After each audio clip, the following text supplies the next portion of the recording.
Andalusian Spanish to Go by Spanish with Antonio.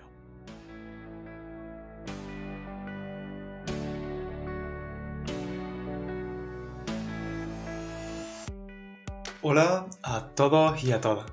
¿Qué tal? ¿Cómo estáis? Bienvenido al episodio número 50, madre mía, el 50 ya, del podcast Andalusian Spanish to Go. El podcast para estudiantes de español de nivel intermedio y avanzado que quieren progresar con su español a través de materiales auténticos e interesantes y escuchando un acento muy peculiar de la lengua española, el andaluz. Si esta es la primera vez que escuchas este podcast, me presento. Yo soy Antonio, profesor de español y fundador de Spanish with Antonio, una plataforma con la que pretendo ayudar a estudiantes que, como tú, sienten pasión por la lengua y cultura española. Cada mañana, mientras me preparo el desayuno, escucho un podcast en español que, en 5 minutos, informa de las noticias nacionales e internacionales más importantes del día en un tono simpático y distendido. Se llama AM, tal cual, A, la letra A y la letra M. Y te lo recomiendo si quieres incorporar una pildorita de español a tus días y de paso mantenerte informado de lo que está pasando en el mundo. Pues bien, en los últimos meses una de las noticias más recurrentes es la siguiente. En España no llueve y el país se está secando. Si os digo la verdad, hace ya años que la falta de lluvia y sus consecuencias monopolizan las conversaciones de los españoles. Pero definitivamente la situación parece empeorar año tras año. En español tenemos un dicho para el mes de abril que dice así: en abril, aguas mil. En abril, aguas mil. Y es que abril suele ser un mes de tiempo inestable y con bastantes días de lluvia.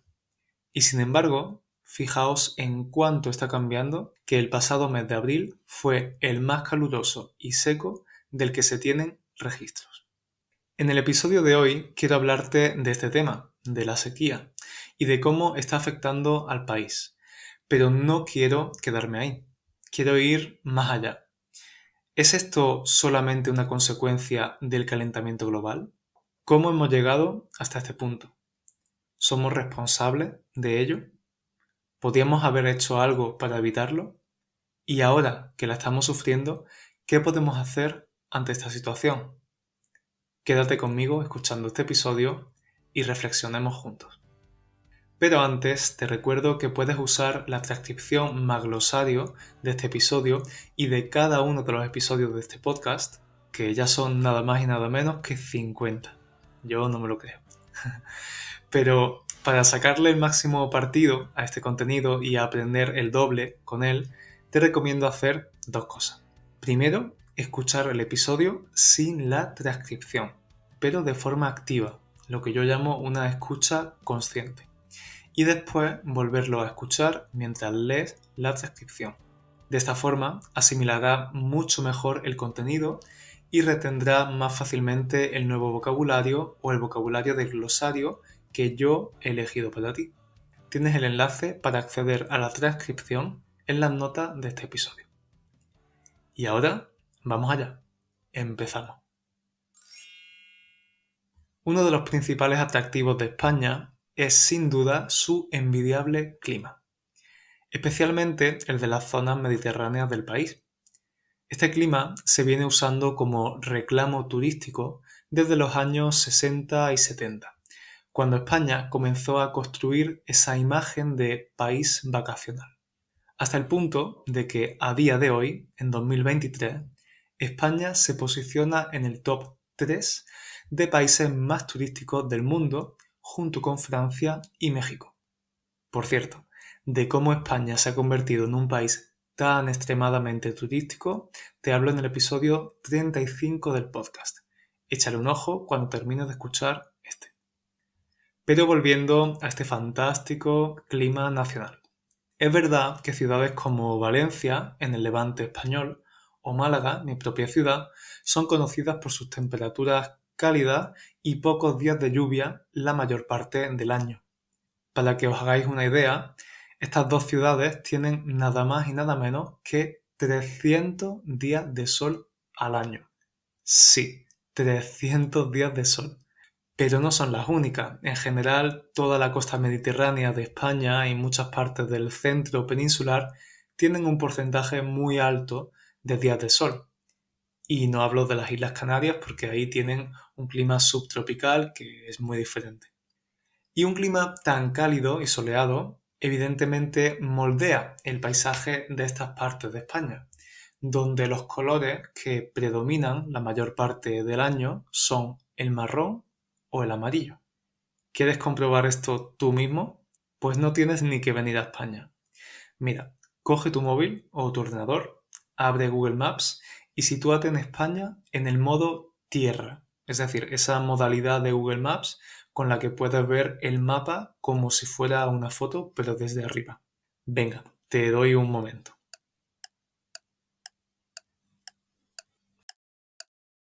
¿Lo tienes ya? Vale. Bueno, ¿ves la diferencia de color que hay entre el norte y el centro y sureste del país? Mientras que la parte norte de España es de un color verde intenso, porque es un clima oceánico con mucha lluvia, el interior, el sur y el este de España es de color mucho más marrón, lo que demuestra claramente el cambio en la vegetación. Es más, ahora te invito a moverte por los diferentes países de Europa, Francia, Italia, sobre todo el sur de Europa. Verás que ni siquiera en otros países del norte del mar Mediterráneo como Italia o Grecia encuentras un color tan marrón como en España. De hecho, tienes que irte hasta Turquía para encontrar un color similar. Increíble, ¿verdad? Es por ello por lo que, por ejemplo, en Málaga, los árboles autóctonos más comunes son el almendro, es decir, el árbol de la almendra, el olivo, que es el árbol que da aceitunas, o el algarrobo, un árbol muy típico del clima mediterráneo. Todos ellos plantaciones de secano, es decir, de climas secos y que, por tanto, no necesitan mucha agua para sobrevivir y dar fruto. Sin embargo, posiblemente hoy en día lo que menos encontramos son este tipo de árboles. Pero de esto te hablo un poquito más tarde. Como te decía al principio del episodio, estas últimas semanas en los principales periódicos del país no dejan de aparecer titulares como los siguientes. Sequía en España. Los agricultores salen a las calles. O el catastrófico pronóstico de los meteorólogos para el verano. O los embalses del sur del país, un embalse es una reserva de agua artificial, están al 25% de su capacidad total. O España aplica restricciones de agua a su población. Soy consciente de que la sequía también es un problema en otros países. Mismamente aquí, en la región del norte de Italia, donde me encuentro ahora mismo, en el Piamonte, una región tendencialmente lluviosa, también están experimentando una grave sequía. Sin embargo, el caso de España es especialmente peculiar por varios motivos. Para empezar, como hemos dicho, por su posición geográfica. Recuerda que España está a un paso del norte de África. Pero hay otro factor muy importante en el caso español. Antes hemos hablado de que España es un país eminentemente turístico, pero hay otro sector esencial para la economía española y por el que España es muy conocido también. Para saber cuál es, si eres de algún país del norte de Europa, como Inglaterra o Alemania, solo tienes que ir a un supermercado y comprobar de dónde vienen los tomates o las fresas que estás comprando. España es uno de los principales exportadores de productos agrícolas de Europa y del mundo. No es casual que uno de los apodos que recibe España sea la huerta de Europa. La huerta de Europa. Una huerta es una zona destinada al cultivo. Y sí, en efecto, el sector agrícola es uno de los sectores económicos más importantes del país, especialmente en las zonas del sur como Andalucía, Murcia o Castilla-La Mancha. Estas zonas han sido muy agrícolas históricamente, pero ahora, en la actualidad, ya no es una agricultura local para los habitantes de la región, sino que se ha desarrollado una agricultura intensiva a gran escala, a grandísima escala, diría yo. Tanto es así que si vas en coche por zonas del sur y centro del país, verás kilómetros y kilómetros de cultivos intensivos de todo tipo. Frutas, cereales, hortalizas, cítricos como el limón y la naranja, olivos para producir el aceite o uvas para el vino. Esto hace que, aparte del uso del agua para consumo humano diario, como puede ser para lavar los platos, para ducharte o para beber del grifo, se necesite una enorme cantidad de agua para regar, es decir, para procurar agua a todas esas plantaciones. Vale, y ahora recopilemos que os he dado mucha información. ¿Qué pasa si no llueve? Si tenemos los embalses a un cuarto de su capacidad total, si continuamos usando el agua diariamente para las casas y además si tenemos que regar miles y miles de plantaciones intensivas. Pues que, como decimos coloquialmente, esto se va a la mierda. O bueno, para decirlo de forma un poquito menos vulgar, esto se va al garete. Se va al garete. Hace también unas semanas salía a la luz una noticia realmente preocupante. El gobierno autonómico de Andalucía proponía una ley que permitiría usar los acuíferos, reservas de agua naturales, del Parque Nacional de Doñana, en las provincias de Huelva y de Cádiz, para los numerosísimos cultivos de la zona. Una propuesta de ley que va totalmente en contra de las políticas ambientales europeas. De hecho, el Gobierno Central de España y la Unión Europea lo han prohibido. Y para que comprendas un poquito más cómo de grave es la situación, te doy un poco de contexto. O también podríamos decir, te pongo en antecedentes. Te pongo en antecedentes o te doy un poquito de contexto. Resulta que el Parque Nacional de Doñana, o también conocido como Doñana, no solo es uno de los parques naturales más importantes de España, sino que es la mayor reserva ecológica de toda Europa. Tanto es así que fue considerado Patrimonio de la Humanidad por la UNESCO en 1994. Y evidentemente es el hogar de miles de especies únicas e incluso lugar de paso en la migración de muchas aves migratorias. Pues bien, tristemente, como muchas otras partes de España, la mayor reserva ecológica de Europa también se está secando.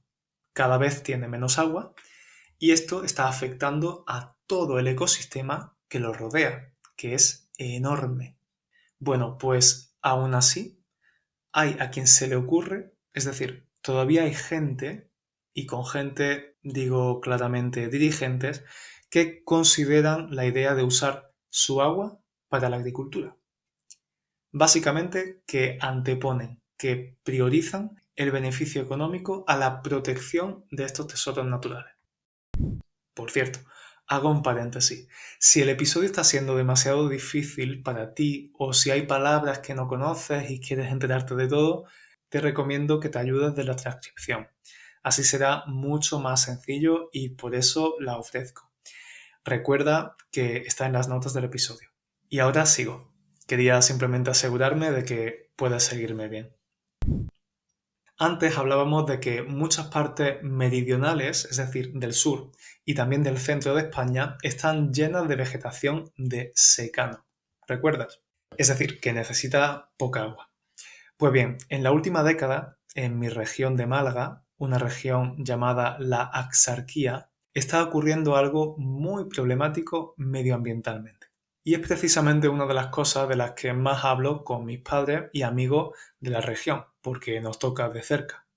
Esta parte de Málaga es una de las zonas en las que llueve menos y por tanto una con las temperaturas más cálidas. Por eso, hará algo más de una década, alguien pensó que teníamos la temperatura perfecta para sembrar algunos árboles tropicales, como el aguacate, que está tan de moda, o el mango. Y es que efectivamente el aguacate y el mango necesitan temperaturas cálidas, como las de las zonas tropicales. Pero ¿sabéis qué otra cosa necesitan también? Efectivamente, muchísima agua. Toda el agua que hay en un clima tropical, que es cálido, pero también muy húmedo. Pues bien, adivinad qué pasó. La gente comenzó a plantar este tipo de árboles y además ganaba muchísimo dinero porque son productos bastante caros. Así que se plantaron cada vez más y más árboles de este tipo. Se dedicaron tierras a este cultivo, se crearon puestos de trabajo y nacieron empresas dedicadas a estos productos, etc. Unos 10 años más tarde, mi región produce la mayoría de los aguacates, mangos y guacamole que se venden en los supermercados españoles o incluso europeos. La economía de miles de familias depende de este sector y hay gente que se ha hecho de oro. Eso sí, mientras tanto, mi pueblo, un típico pueblito blanco andaluz de casas blancas, que antes estaba rodeado de almendros y olivos, ahora parece más bien que se encuentra en mitad de Venezuela. Todo ha sido sustituido por verdísimos árboles tropicales. La gente veía que no estaba lloviendo suficiente, pero seguía plantando y plantando. Y claro, ¿para qué parar? Estaba trayendo mucho dinero y estaba sustentando a muchísimas familias. Efectivamente, estaba trayendo mucho dinero en pasado, porque ahora no hay agua. Las reservas se están acabando, como no llueve, estas reservas no se llenan y hay que racionar el agua porque no se puede usar toda para la agricultura. La gente también necesita seguir duchándose, bebiendo y cocinando. Lo que más me fascina sobre esto es que ahora todo el mundo se queja. La gente se queja de que no llueve, de que no hay agua para las plantaciones, de que no pueden trabajar y están perdiendo dinero. Pero esa misma gente sabía desde el principio que esas plantaciones no eran sostenibles en mi región. Y sin embargo, el dinero, la oportunidad de negocio y también hay que decirlo, la necesidad de una persona que necesita un trabajo, pues les cegó y decidieron subirse al carro, es decir, decidieron unirse a esa actividad con la que tanto dinero se podía ganar.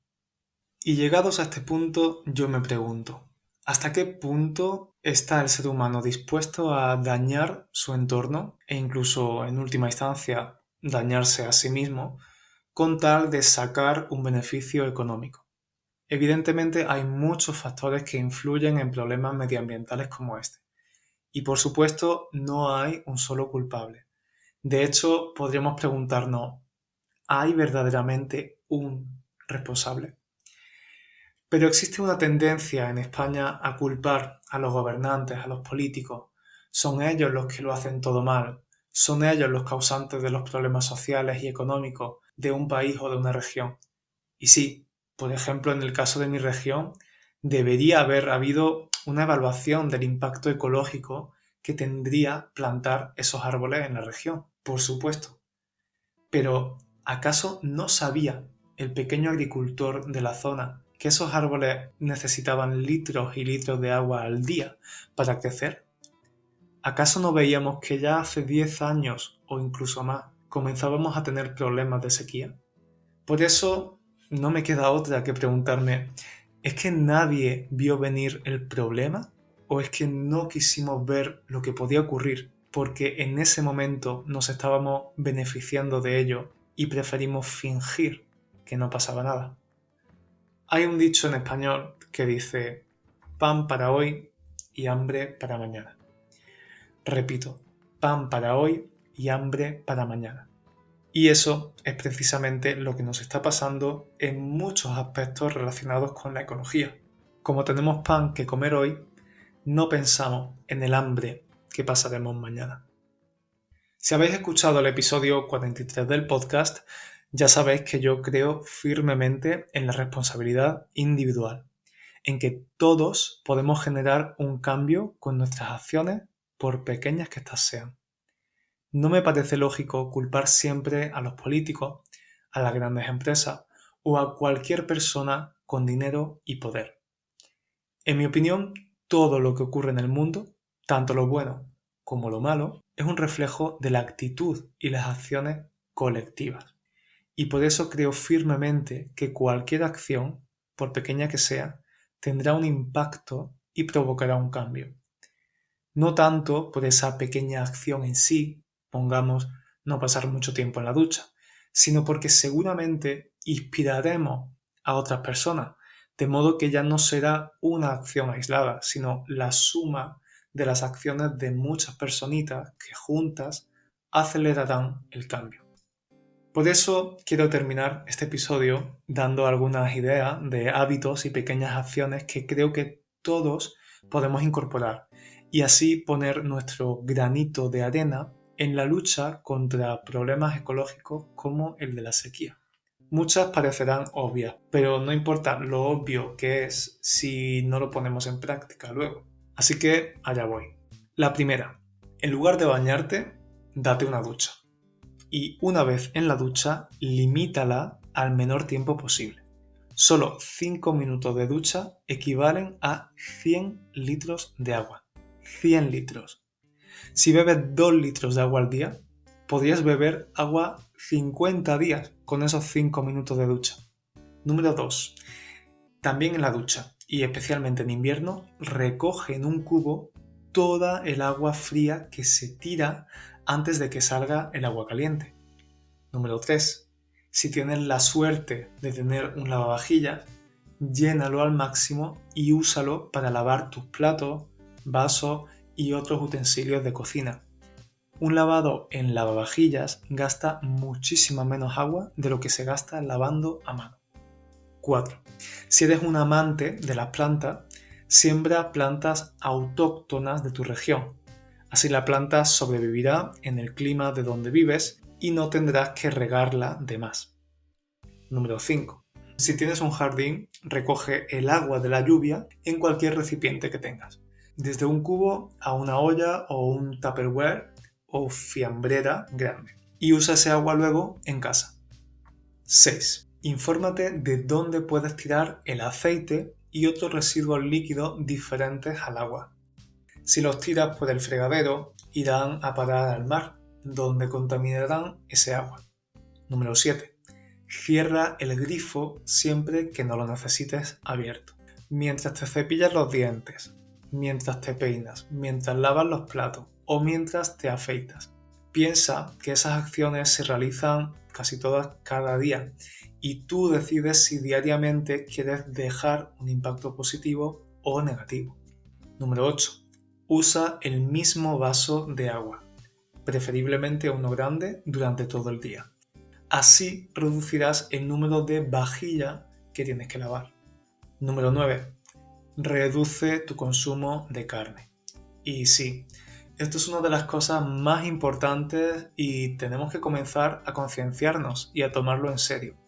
Según la FAO, es decir, la Organización de las Naciones Unidas para la Agricultura y la Alimentación, para producir 1 kilo de carne se necesitan entre 5.000 y 20.000 litros de agua, en función del animal. Sí, lo que has oído, entre 5.000 y 20.000 litros de agua. 5 minutos de ducha eran solo 100 litros, así que limitar la cantidad de carne que tomas es una de las acciones más importantes que puedes tomar. Si quieres escuchar más sobre esto específicamente, escucha el episodio número 10. Y el hábito número 10 de este decálogo es: consume productos de temporada y, a ser posible, locales. Así será más probable que se esté usando la cantidad correcta de agua para conseguir esos productos y, en general, reducirás el impacto medioambiental. Por supuesto, podríamos pasar 2 horas hablando sobre otros hábitos que podemos adoptar, pero creo que estos son algunos de los más importantes y, sobre todo, de los más fáciles de incorporar a nuestro día a día. Yo también me aplico el parche. Es decir, yo también tengo que hacerlo, esto también se aplica a mí. En conclusión, la sequía en España y en muchas otras partes del planeta es ya una realidad. Pero, en lugar de lamentarnos y buscar culpables, yo te invito a ti, estudiante, a concentrar tus energías en pensar qué puedes hacer tú, qué está en tu mano para colaborar en esta causa. Porque estoy seguro de que en la unión está la fuerza y de que juntos podemos generar grandes cambios. Y eso es todo. Gracias por compartir este ratito de reflexión conmigo una semana más. Espero que hayas aprendido mucho con este episodio. Si has disfrutado, no olvides valorar este podcast con 5 estrellas o también dejar una reseña, una valoración. Pero sobre todo, no olvides recomendarlo a tus amigos o conocidos que estén estudiando español y vayan a disfrutar de este contenido. De esta forma, ayudas a que este podcast crezca y a que muchos estudiantes puedan disfrutar de él. Muchas gracias de nuevo por estar ahí. Nos vemos la semana que viene en YouTube con un nuevo vídeo y en 2 semanitas con un nuevo episodio. Hasta entonces.